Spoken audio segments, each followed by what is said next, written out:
So, Eric, you're talking about trust, and I so believe in trusting employees and really letting them go. But of course, there are certain times that for any company that it may not be the appropriate time to really share certain company information.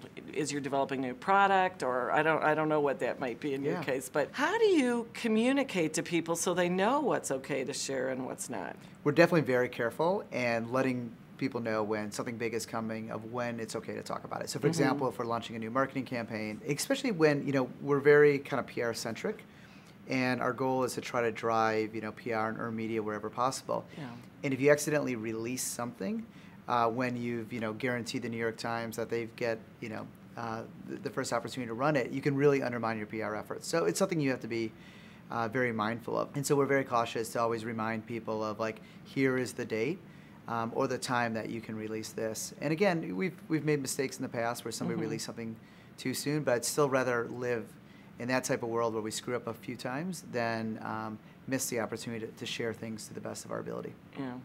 And are you finding it more complicated as your facilities become more far-flung to keep everybody really up to speed with what's okay when? Yeah, I think the bigger challenge as we get larger is not people oversharing, but people undersharing.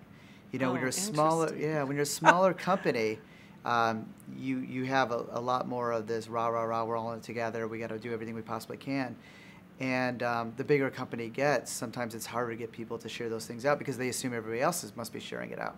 It's probably like the example of like 911. If you scream in a crowd, call 911, nobody calls. But if there's one person there, they make the call.